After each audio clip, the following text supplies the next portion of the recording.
I know we've all heard the classic cabin in the woods horror story, but I swear, what happened to me last winter was unlike anything I've ever read or seen in a movie.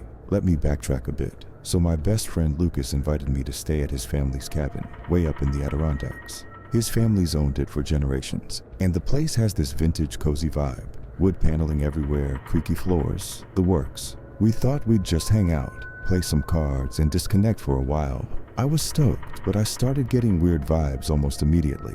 As soon as we arrived, I felt like we were being watched. It was subtle, like when you feel someone's eyes on you from across a room. But in this case, it was coming from the woods. Lucas just laughed it off, saying, "Dude, you're just not used to the quiet." But it didn't feel like just quiet. The first night was fine. We stayed up late playing cards and listening to old records. Eventually, we crashed in our rooms and I figured I'd sleep like a rock. But sometime around 3 a.m., I woke up to this scratching noise. It wasn't loud, but it was distinct, like nails dragging across wood, coming from somewhere outside the cabin. I thought it was an animal, maybe a raccoon or something, but the noise kept circling the cabin, stopping right under my window. I was too freaked out to even peek. The next day, I told Lucas about it, and he got weirdly quiet. After a pause, he said, "It's probably just the wind, or maybe the old pipes. This place is ancient." I shrugged it off, but I could tell something was bothering him.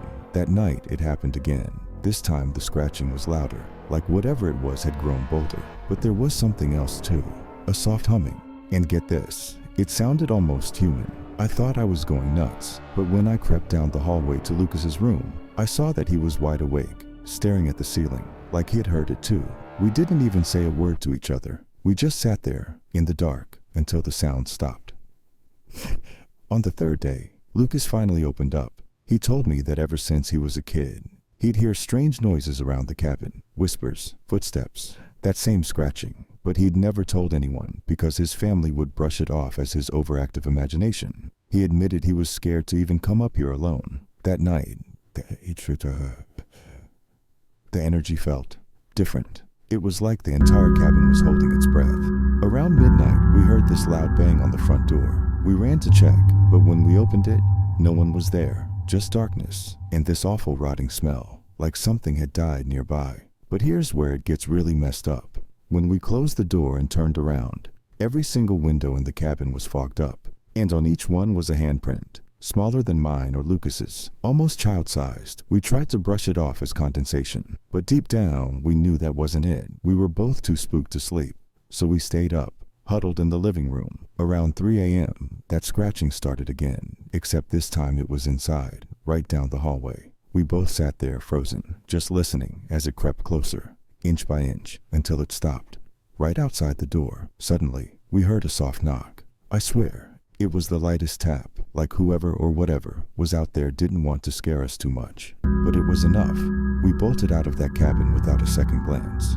To this day, I don't know who or what was messing with us, but I haven't spoken to Lucas about it since. Some things are better left behind. Okay, this is going to sound insane, but bear with me. I've been living alone for a while now, and nothing strange had ever happened. Until a few weeks ago, I came home late one night, absolutely exhausted from work. As soon as I walked into my bedroom, I felt it. You know that feeling when someone's watching you? Yeah, that one. It was heavy in the room, like a thick blanket, almost as if the air itself was watching me. Brushing it off as post-work paranoia, I got into bed and drifted off, only to wake up around 3 a.m. to a scratching sound. It was faint, but distinct, like something scraping against wood. I checked the windows, but there was nothing there. Just as I was about to lie back down, I felt a chill run up my spine. The sound wasn't coming from outside. It was coming from under my bed. I wanted to ignore it, pretend it was my imagination, but the scratching kept getting louder and more insistent, almost like claws. I peeked over the edge of my bed, heart pounding, and that's when I saw something dark and shadowy retreat into the shadows beneath my bed. I quickly flipped the light on, and of course, there was nothing there. I spent the rest of the night sitting up in bed, waiting for morning. The next night, I heard it again. The same scratching, only this time, there was a low, almost growling noise too, like something was angry or hungry. I don't know what possessed me, but I reached down with my phone to try to snap a picture. As soon as I did, the scratching stopped. Dead silence. I was so terrified I couldn't move. I don't think I slept at all that night. Over the next few days, things started getting worse. Little things would go missing. My keys, my phone, even my shoes. They'd reappear in strange places like under my bed or in my closet. And I kept catching glimpses of something, a dark shape, just out of the corner of my eye. Once, I swear I saw a pair of eyes looking back at me, glowing faintly in the darkness under my bed. Finally, one night, I decided enough was enough. I was going to confront whatever was under there. I grabbed a flashlight, took a deep breath, and knelt down to peer underneath. As soon as I shone the light under the bed, I saw it. A pair of clawed hands, long and twisted, gripping the wooden frame. And a face, gaunt and pale, staring back at me with hollow, empty eyes. I can't tell you how fast. I jumped up and ran out of there. I didn't stop running until I was out of my apartment, panting in the hallway. I ended up staying with a friend that night. And the next days, I hired a moving truck and got out. I don't know what was under my bed, and I don't want to find out. All I know is, sometimes I still wake up in the middle of the night, and I swear I can hear faint scratching, like it's still following me.